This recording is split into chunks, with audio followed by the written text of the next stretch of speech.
so let's take a deeper dive into this season specifically, and what a remarkable season it's been.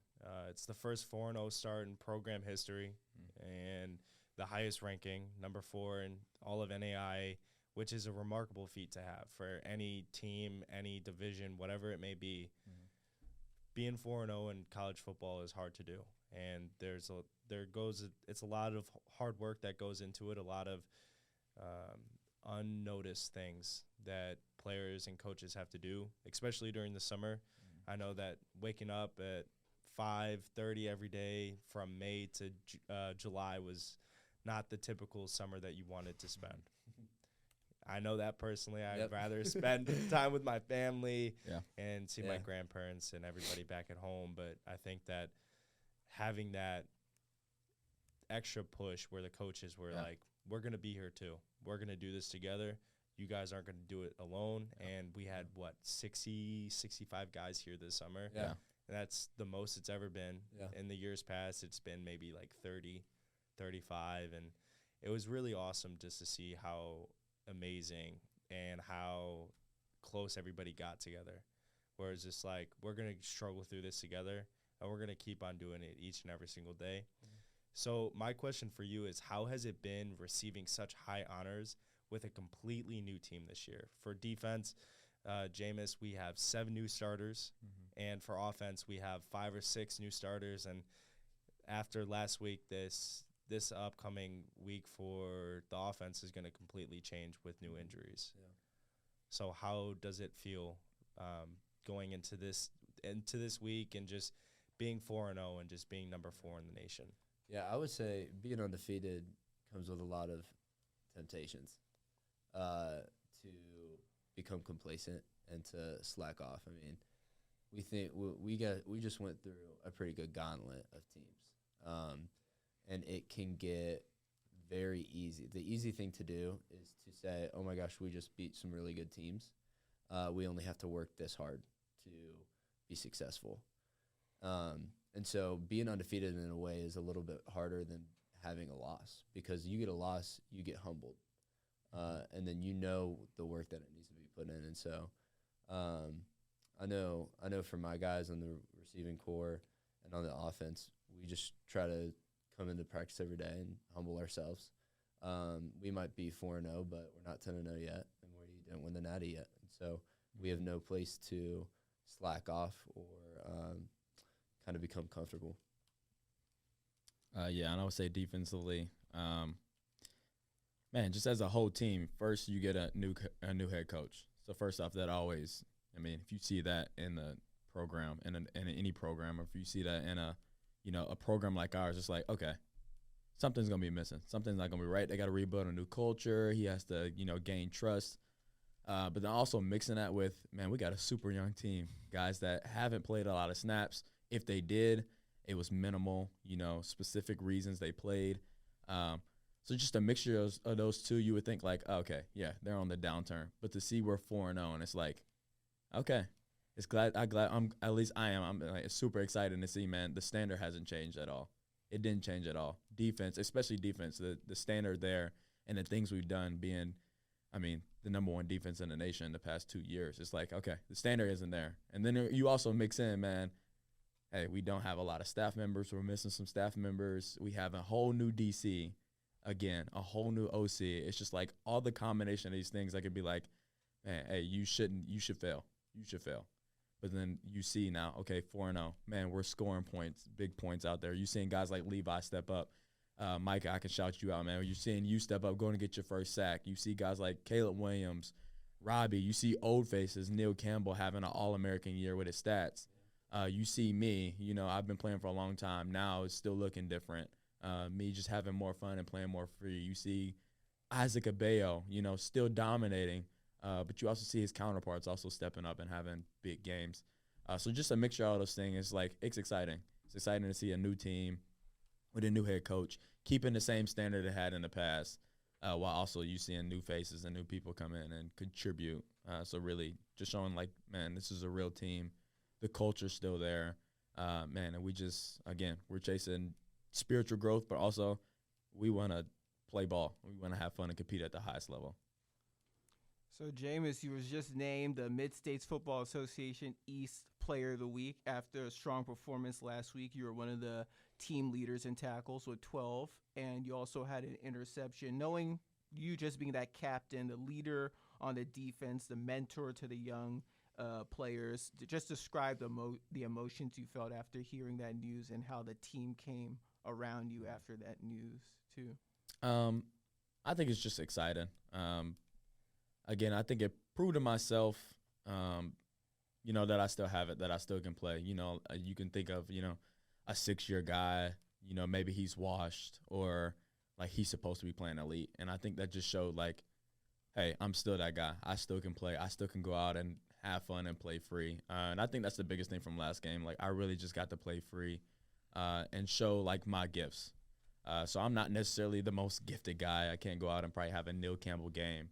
But I do have talents, right? I can go play ball. And I think that was just one of the games I really got to go play free and show like, hey, I can still ball. Like I should be respected. 6 years means something when you're playing football. I played enough football to go out there and be a dog.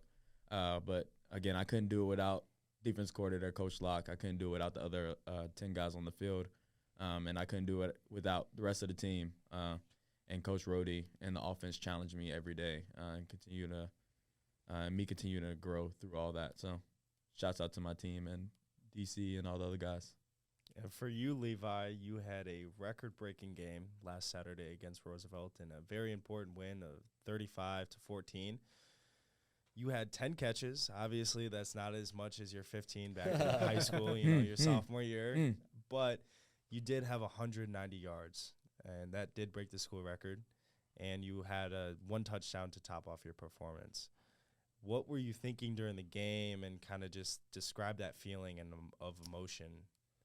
Yeah, well, so Coach Bryan went to Roosevelt, so he runs the same defense that we run. So I've been going against this defense for 4 years, except he just implemented it there. So the defense that they run is infant compared to the defense that we run.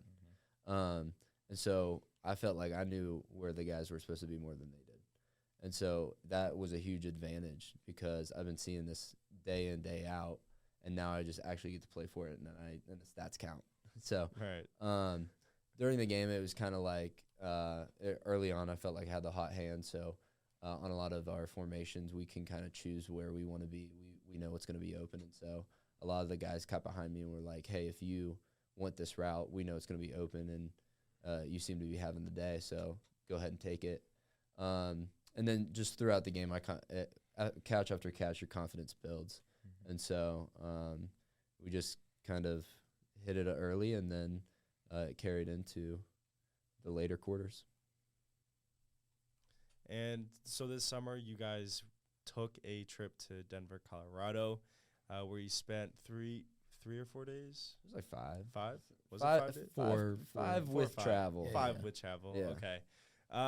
Kind of just talk us through that experience. What did you guys do, and what are some of the memories that you kind of take away from that trip? Man, let's just I'm going to forget a lot of it, but Man. Okay. Number one, we get there and what? We do some whitewater rafting. Yeah. So that was the first thing. I think almost every single raft flipped. Really? Except one. And this is like people have been rafting and like he said he did it in Tennessee.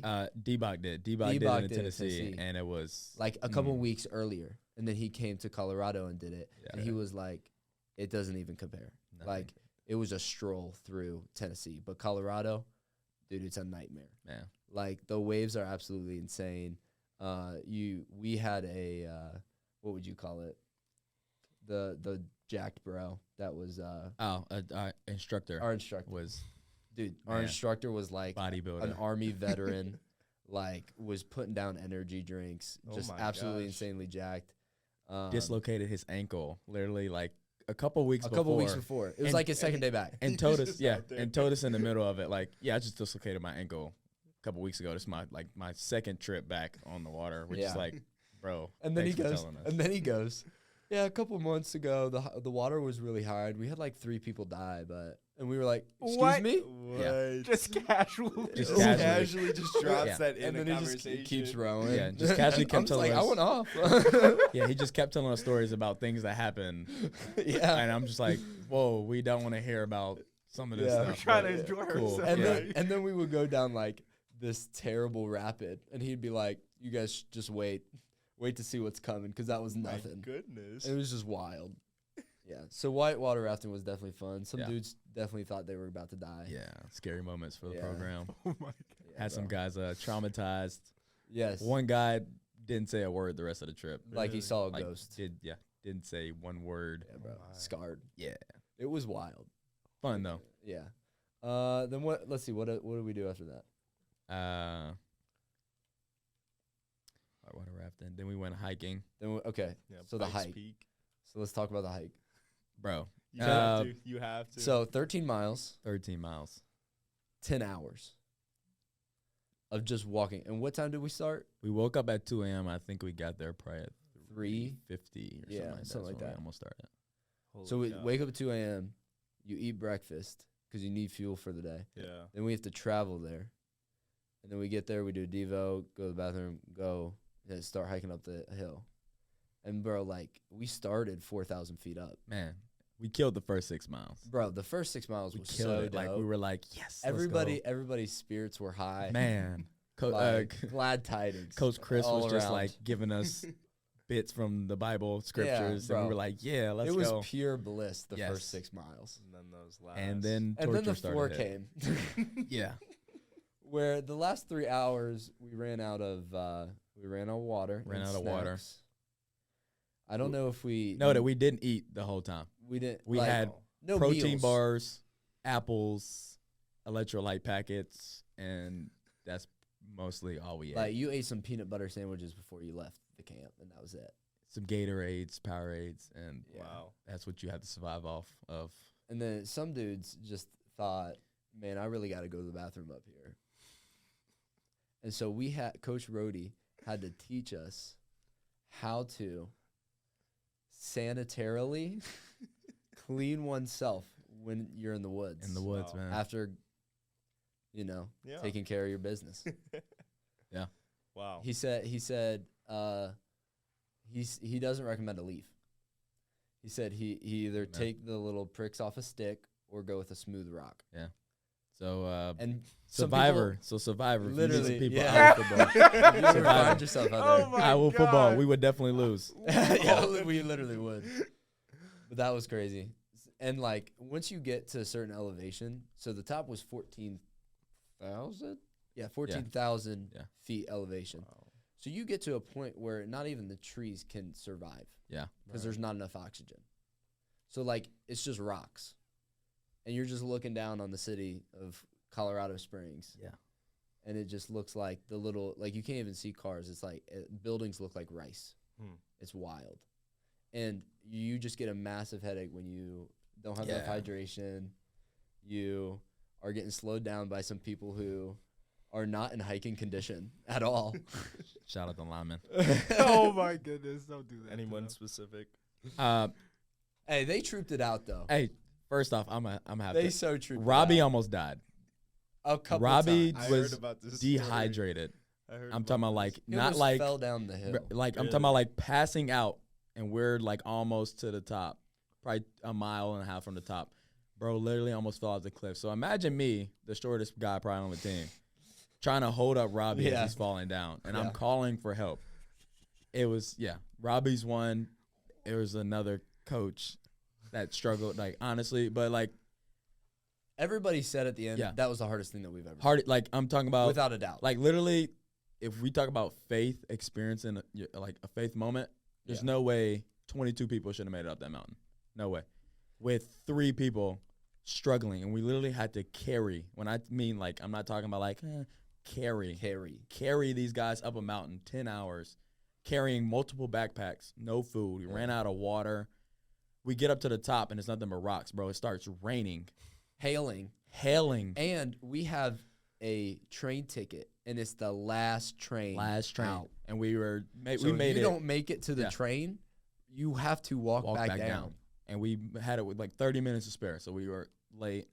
And then it started thundering and lightning. So imagine thunder and lightning when you're on top of a mountain, Like the highest point. You're touching the clouds at that point. Yeah. So like, it was points where like Coach Ruddy was just like, "Hey man, this is an emergency. We have to go." And when I say like we all like at the end, we all were like, "Bro, I think I prayed the rest of the way to the top." Yeah. Like literally, I think I honestly, me myself, I prayed like, and like somebody could have fell.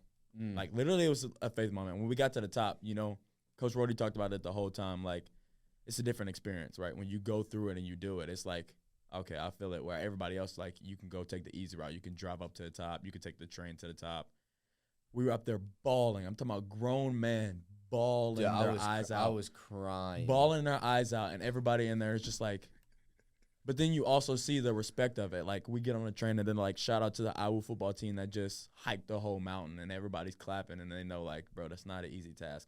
And I don't even think we knew. Coach Rody didn't even know it was going to be that hard. We had no idea what we were getting into. Yeah, so you're welcome to the classes after us. You will never have to do the hike again. To do Pikes Peak. Yes, so shout out to y'all. Also, it won't be as fun, but we had fun. And don't be deceived. Like, there wasn't fences. Like, no, it was just like there were some drop-offs. Straight rocks. And then there were false summits. So that you would get, I think like 7 hours in, I was like, guys, we're really close to finishing. Yeah. Because I see the top right there. It's right there. It's literally right there. When I tell you, we would get to the top, and then there would be another top. For probably the last 4 hours, we kept seeing people come down. We're like, hey, how long to the top? And everybody kept saying, I think about an hour and a half.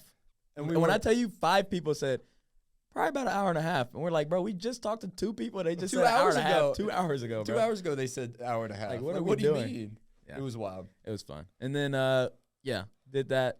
Everybody, great experience. Then we went paintballing. I went skydiving. Yeah, he went skydiving. Hey. That was sick. We went ATVing. Do not go ATVing in Colorado. They have a speed limit.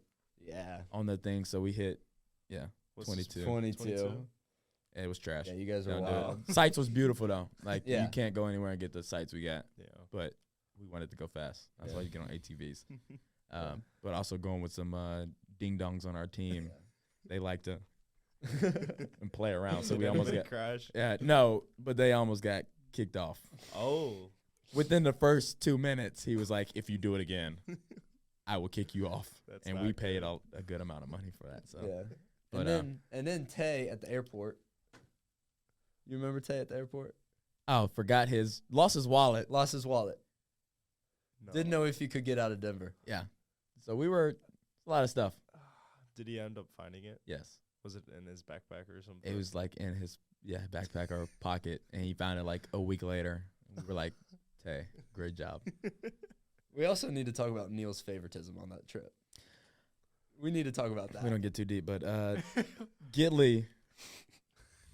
Let's just talk about the airport experience. Man, okay, so you and Xander. You wanna tell a story? Yeah, sure. Me, Jamis, and Xander, we're trying to find places to eat. So we're like, all right, we need some place cheap. You know, we're just broke college students. You know, let's just walk around, find what's cheapest, and we're like starving. Like, we need a whole dinner. We just got done paintballing. Which this is another thing about every single day. Every single day was like 18 hours. Man. Like, we did not sleep on this trip. So we're exhausted. We need some food. So we start walking places, and it's either too expensive, too long of lines, or just we trash food. So we settle on like this little bagel shop, and we get like bagel sandwiches and stuff, and it's like $9. You get this little tiny thing. Well, bro, we walk past this steakhouse, and Neil and some coaches and Gidley are sitting down eating $50 steaks. Having fun, man. No way. That's why I didn't get the invite. I don't know where to. Wow. Well, what? So we go back just eating our little. We're just having sandwiches. our little. We literally are eating a bagel for dinner. Well, he's getting just. And we were wondering. We were meal. like, "Where are all the coaches, man? Where is literally everybody at, man? It's like nobody over here, and they come back just full. And then our flight ended up getting just keep getting delayed, pushed back. We thought we were gonna have to stay another day. So meanwhile, we're in there are surviving off of a bagel sandwich, and those guys had $50 steaks and living life. Wild. So if you want to know how the trip went, that was the trip. For Neil Campbell. That was the trip for you. Neil Campbell, All-American, like I said, was getting All-American treatment. That's right. If you didn't watch Swap Kings, You know, he was a star player. He was Abu's version. Yes, he was Abu's version of a star player. Yeah. But yeah, that was the trip. Super fun. Awesome trip. Something the program has never experienced, and honestly, I think that was one of the ways that Coach Rhodey built trust with a lot of guys, seeing his leadership and, you know, him doing some of that stuff with us and seeing him struggle also, but also push through with us and all of us together. Yeah. So another question that I have for you guys is, what should the student body of IWU know about this new culture that Rhodey has brought to the team and to this program and to the entire campus? That's a good question. I would say it's the same, but it's elevated. I think he knew that coming into it. It was like, man, I'm not getting a hand-me-down, team that's like, oh, we need you to go win. No, bro's getting an elite. I can only imagine like a comparison of like a guy coming behind Nick Saban. It's like, no, bro, you have a standard and you have to meet the standard, but also you have to elevate it and take it to the next level. So him getting that, he knew, man, I got to go win games first off because this is a winning program. People are expecting a national championship. And also, I'm the OC, man. People want to come and watch this offense get even better. And I think we're kind of living up to that, but we also got to see more fruits of that, and there's more to come. But I think that's the biggest thing, man. You come in the game, it's going to be elite defense, which you clearly see, but also it's going to be, man, we want to go score a lot of points. Coach Rhodey talks a lot about, man, we want 60 at halftime, and that's what you're going to come see. You're going to come see a defense that shuts out people, and you're going to see an offense that's, man, we're going to play just like our defense. We're going to go score 60 on you. And just a fun environment. So adding that into our environment already that has been, and the crowd, man, that's going to be exciting experience for a college student to come see and experience. Yeah. And then something I would add is I would want the student body to know that the program doesn't really allow you to be the stereotypical football jock.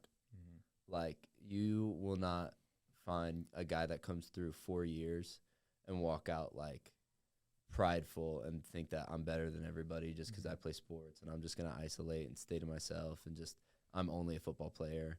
Like, the program doesn't allow that. Coach Rhodey wants to build men, and everybody around wants to do the same. And so what I want to tell them is, like, I mean, have grace with the freshmen and the new guys, but once they get through the process and the system, like, they're just going to be first of all, elite human beings, and second of all, some humble Christ followers. So do you have any superstitions or game day traditions that are necessary before you play? Like, just walk me through, like, from the moment you wake up on game day and just the hours leading to where you take your place on the field. Like, how's a typical game day for you guys? For me, it's the night before. So like tonight, I was literally going after to say the after same this. thing. Man, me and Donnie, every Friday, we used to just go to a facility and prepare our locker, clean out our locker, clean it up, set out the stuff we want to wear, and we would just blast music.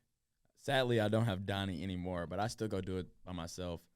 And if anybody knows me, I listen to Christian hip-hop. So just to go in and blast Christian hip-hop, the music I want to hear, and basically worship the night before in my own way, it's just like, man, that's my tradition. That's what I love to do. So, yeah, mine starts the night before. We get tips and tricks from our wide receivers coach. And so it has a riddle on there. It has some questions about their defensive personnel. And then you have like 24 plays to draw up, like of our more complicated play calls, just so everybody knows what they're doing. So after this, I got to go do some homework for football. So it starts with that, and also I drink an entire Pedialyte the night before.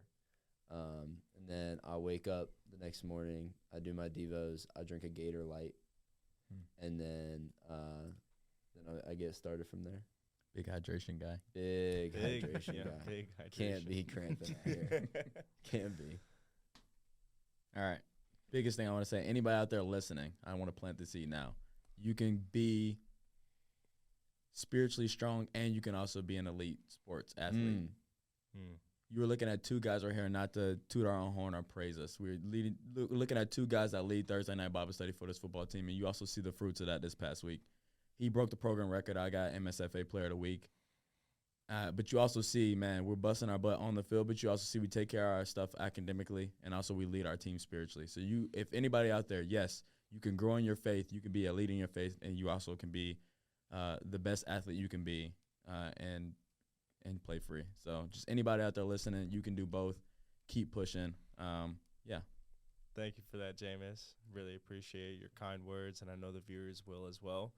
And I just want to say thank you both again for joining us in the studio tonight. And I just want to wish you guys the best of luck for the rest of your season and for your game tomorrow. And to all our viewers out there, join us next week as we finally can confirm the guest appearance of our men's golf team, which is very exciting for episode 5. And I just want to let you know to just stay blessed and remember that God loves you. And I'm Micah Roberts. I'm Bryan Weah. And this has been Wildcat Week.